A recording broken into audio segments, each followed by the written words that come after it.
Hi hello welcome back to my another log dear friends. ನಾನಿವತ್ತು ನಮ್ಮ ಭಾರತೀಯ ನೋಟುಗಳ ಬಗ್ಗೆ ನಿಮಗೆ ತಿಳಿಸಿದ್ದೇನೆ ನೋಡಿ. ಸೊ 5 ರೂಪೀಸು 10 ರೂಪೀಸು ನಿಮಗೆ ಆಲ್ರೆಡಿ ಕಾಯಿನ್ ಎಲ್ಲ ನಾವು ನೋಡಿರ್ತೇವೆ. 10 ಪೈಸಾ 20 ಪೈಸಾ 5 ಪೈಸಾ ಅವನ್ನೆಲ್ಲ ಹಿಂದೆಗಡೆ ಯೂಸ್ ಮಾಡ್ತಾಯಿದ್ರು. ಸೊ ನಾವು ಈಗಿನ ರೀಸೆಂಟ್ ಮಕ್ಕಳನ್ನ ನಾವು ಕೇಳಿದ್ರೆ ಕ್ಲಾಸ್ ಮಾಡ್ಬೇಕಾದ್ರೆ ನೋಡಿಲ್ಲ ಅಂತಾರೆ. ಕೆಲವೊಬ್ಬರು ಟೀಚರ್ಸ್ ಅದನ್ನೆಲ್ಲ ಕಲೆಕ್ಟ್ ಮಾಡಿ ಕೂಡ ತೋರಿಸ್ತಾರೆ. ಆದರೆ ನಾನು ಕೂಡ ಆ ಕಾಯಿನ್ಗಳ್ದನ್ನು ಕೂಡ ತೋರಿಸ್ತೀನಿ. ಇದು ಒಂದು ಲೆಸನ್ ಇತ್ತು, ಅವರ್ ಕರೆನ್ಸಿ ನೋಟ್ ಅಂತ ನೋಡಿ. ಸೊ ಇಲ್ಲಿ ನೋಟ್ಗಳ ಬಗ್ಗೆ ಮಾತ್ರ ನಾನು ತಿಳಿಸಿರೋದು. ಸೊ 5 ರೂಪೀಸ್ ನೋಟನ್ನು ಈಗಿನ ಕಾಲದ ಮಕ್ಕಳು ಕೆಲವೊಬ್ಬರು ನೋಡಿರಲ್ಲ ಅಲ್ವಾ. ಸೊ ಇಲ್ಲಿ 5 ರೂಪೀಸ್ ನೋಟ್ ಇದೆ, 10 ರೂಪೀಸ್ದಿದೆ, ಸೊ 20 ರೂಪೀಸ್ದು 50 ರೂಪೀಸ್ದು. ನಿಮಗೆ ಮಕ್ಕಳಿಗೆ ನಿಮ್ಮ ಮನೇಲಿ ಏನಾದ್ರು 5 ರೂಪೀಸು 10 ರೂಪೀಸ್ ಎಲ್ಲ ಕಾಮನಾಗಿ ಸಿಗುತ್ತೆ. 5 ರೂಪೀಸ್ ಎಲ್ಲ ಸಿಕ್ಕಿದ್ರೆ ಮಕ್ಕಳಿಗೆ ಪರಿಚಯ ಮಾಡಿಸಿ ಫ್ರೆಂಡ್ಸ್. ನೋಟ್ಗಳ ಬಗ್ಗೆ ಇನ್ನೇನು ಡೈಲಿ ಕಾಮನಾಗಿ ಯೂಸ್ ಮಾಡಬೇಕಾದ್ರೆ ಸೊ ಕರೆನ್ಸಿ ನಮ್ಮಲ್ಲಿ ಯೂಸ್ ಮಾಡ್ತಕ್ಕಂತಹ ನೋಟ್ಗಳ ಬಗ್ಗೆ ಅಥವಾ ಕಾಯಿನ್ ಬಗ್ಗೆ ಮಕ್ಕಳಿಗೆ ತಿಳಿಸ್ತಾ ಹೋದರೆ ತುಂಬ ಯೂಸ್ ಆಗುತ್ತೆ ಅಂತ ಅಂದ್ಕೊಂಡಿದ್ದೀನಿ.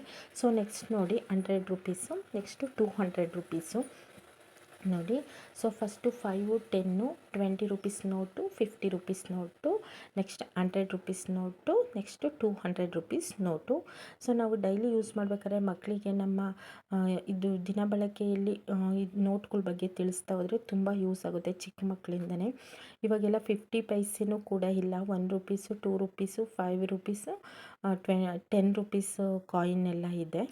ಸೊ ಹಾಗಾಗಿ ನೋಟು ಕೂಡ ಅಷ್ಟೇ 5 ರೂಪೀಸ್ದು ಇವಾಗೆಲ್ಲೂ ಸಿಗೋದೇ ರೇರು. ಸಿಕ್ಕಿದ್ರೆ ಮಾತ್ರ ಮಕ್ಕಳಿಗೆ ಇಂಟ್ರಡ್ಯೂಸ್ ಮಾಡಿಸಿ. 10 20 50 100 200 500 ಮತ್ತು 2000 ರೂಪೀಸ್ ನೋಟ್ ಇತ್ತು, ಬಟ್ ಅದು ಬ್ಯಾನ್ ಆಗಿದೆ ಅನಿಸುತ್ತೆ.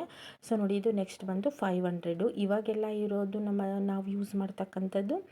ಸೊ 10 20 50 100 200 500 ರೂಪೀಸ್ ನೋಟನ್ನ ನಾವು ಯೂಸ್ ಮಾಡ್ತಾ ಇದ್ದೀವಿ. ಸೊ ನಮ್ಮನೇಲೂ ಕೂಡ ನಾವು ಮಕ್ಕಳಿಗೆ ಮತ್ತೆ ಯೂಸ್ ಮಾಡೋದನ್ನು ಹೇಳ್ಕೊಡ್ಬೇಕು ಹೇಗೆ. ಸೊ 100 ರೂಪೀಸ್ ಅಂತ ಹೇಳಿದ್ರೆ 100 ರೂಪೀಸ್ಗೆ ಎಷ್ಟು 10 ಹಾಕಿದ್ರೆ ಎಷ್ಟು ಅದು 100 ಆಗುತ್ತೆ ನೋಟ್ ಆಗುತ್ತೆ ಅಂತ ನಾವು ಹೇಳಬೇಕು. 200ಗೂ ಅಷ್ಟೇ. ಸೊ ಎಷ್ಟು 50 50 ಹಾಕಬೇಕು ಅಂತ ಎಲ್ಲ ಹೇಳಿದ್ರೆ ಮಕ್ಕಳಿಗೆ ಈಸಿಯಾಗಿ ಅರ್ಥ ಆಗ್ತಾ ಹೋಗುತ್ತೆ. ಸೊ ಇವಾಗೆಲ್ಲ ಲೆಸನ್ ಇರೋದ್ರಿಂದ ಇದು ಮಕ್ಕಳಿಗೆ ನಾವು ಮನೇಲಿ ಹೇಳ್ಕೊಟ್ಟು ಟೀಚರ್ಸು ಕೂಡ ಸ್ಕೂಲಲ್ಲಿ ಹೇಳ್ಕೊಟ್ರೆ ಬೇಗ ಯೂಸ್ ಆಗುತ್ತೆ. ನೋಡಿ, ನಾನು ಇವಾಗ ಕರೆಕ್ಟಾಗಿ ತೋರಿಸ್ತಾ ಹೋಗ್ತಾ ಇದ್ದೀನಿ. ಸೊ ಇದು ಪ್ರತಿಯೊಂದು ಮಗುವಿಗೂ ಕೂಡ ಇದು ಯೂಸ್ ಆಗುತ್ತೆ ಅಂತ ಅಂದ್ಕೊಂಡಿದ್ದೇನೆ. ಸೊ ನಮ್ಮನೆಯಲ್ಲಿ ನಾವು ಮಕ್ಕಳಿಗೆ ಯಾವ ರೀತಿ ಇಂಟ್ರೊಡ್ಯೂಸ್ ಮಾಡಿಸ್ಬೇಕು ಅಂತ ಹೇಳಿದ್ರೆ, ಸೊ ಯಾರಾದರೂ ಗೆಸ್ಟ್ ಬಂದಾಗ ಏನಾದರೂ ಅಮೌಂಟ್ ಏನಾದರೂ ಕೊಟ್ಟೋದ್ರೆ ಸೇವಿಂಗ್ಸ್ ಟಿಪ್ಸ್ ಥರ ನಾವು ಹೇಳ್ಕೊಡ್ಬೋದು. ಸೊ ನೀನು ಇವಾಗಲೇ ಇಷ್ಟನ್ನ ಕೊಟ್ಟಿದ್ದನ್ನು ಸೇವ್ ಮಾಡ್ತಾ ಹೋದರೆ ಸೊ ಅದು ನಿನಗೆ ಯೂಸ್ ಆಗುತ್ತೆ. ಮತ್ತು ಅದು ಇಂಟ್ರೊಡ್ಯೂಸ್ ಮಾಡಬೇಕು. ನೋಡು, ನೀನು ಇವತ್ತು 10 ರೂಪೀಸ್ ಹಾಕ್ತಿದ್ಯಾ, 20 ರೂಪೀಸ್ ಹಾಕ್ತಿದ್ಯಾ, ಸೊ ಇದಿಲ್ಲ ಅಂದರೆ 1 ರೂಪಿ ಕಾಯಿನ್ ಹಾಕ್ತಿದ್ಯಾ ಅಂತ ಮಕ್ಕಳಿಗೆ ಅದನ್ನು ಇಂಟ್ರೊಡ್ಯೂಸನ್ನು ನಾವು ಮಾಡಿಸ್ಬೇಕಾಗುತ್ತೆ. ಆಗ ಮಾಡಿಸಿದ್ರೆ ಏನಾಗುತ್ತೆ, ಮಕ್ಕಳಿಗೆ ತುಂಬ ಅದು ಮನದಟ್ಟಾಗುತ್ತೆ. ಮನೆಯಲ್ಲೂ ಹೇಳ್ಕೊಟ್ಟು ನಾವು ಸ್ಕೂಲಲ್ಲೂ ಕೂಡ ಹೇಳ್ಕೊಂಡು ಕೊಟ್ಟರೆ ಅದು ತುಂಬ ಮಕ್ಕಳಿಗೆ ಹಾಗೆ ಉಳಿಯುತ್ತೆ ನೆನಪಿನ ಶಕ್ತಿಲಿ. ಅದು ಬೇಗ ಅಳಿಸೋಗೋದಿಲ್ಲ. ನಾವೇನೇ ಆಯಿತು ಒಂದನ್ನು ಪದೇ ಪದೇ ಹೇಳ್ತಾ ಹೋದರೆ ಮಕ್ಕಳಿಗೆ ತುಂಬ ಯೂಸ್ ಆಗುತ್ತೆ. ಒಂದಿನ ಹೇಳ್ಕೊಟ್ಟು ನಾವು ಸುಮ್ಮನೆ ಆಗೋಗ್ಬಿಟ್ರೆ ಅದು ನಿಜವಾಗ್ಲೂ ಯೂಸ್ ಆಗೋಲ್ಲ.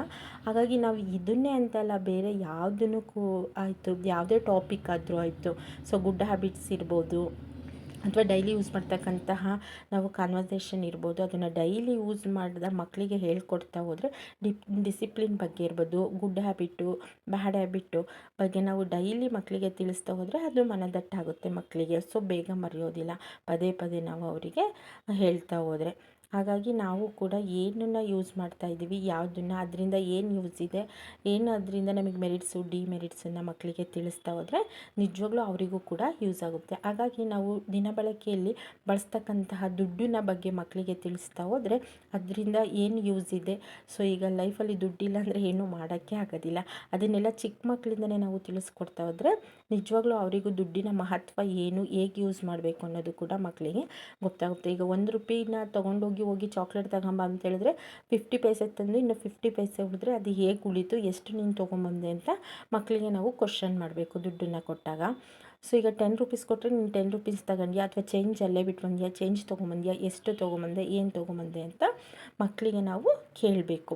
ಆಗ ಅದು ಯೂಸ್ ಆಗುತ್ತೆ. ಓಕೆ ಫ್ರೆಂಡ್ಸ್, ಸೊ ನಾವಿವತ್ತು ನಮ್ಮ ನೋಟ್ ಬಗ್ಗೆ ನಾನು ತಿಳಿಸಿದ್ದೇನೆ, ನಮ್ಮ ಭಾರತೀಯ ನೋಟ್ ಬಗ್ಗೆ ತಿಳಿಸಿದ್ದೇನೆ. ನಿಮಗೇನಾದರೂ ಇಷ್ಟ ಆದರೆ ಲೈಕ್ ಮಾಡಿ, ಶೇರ್ ಮಾಡಿ, ಕಮೆಂಟ್ ಮಾಡಿ.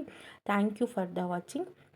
ಇದನ್ನು ಮಕ್ಕಳಿಗೆ ಡೈಲಿ ನೀವು ಇಂಟ್ರೊಡ್ಯೂಸ್ ಮಾಡ್ತಾ ಬನ್ನಿ. ನಿಜವಾಗ್ಲೂ 100% ಇದು ಯೂಸ್ ಆಗುತ್ತೆ ಅಂತ ಅಂದ್ಕೊಂಡಿದ್ದೇನೆ. ಸೊ ನಮ್ಮ ಭಾರತೀಯ ನೋಟುಗಳ ಬಗ್ಗೆ. Thank you for the watching. Thank you.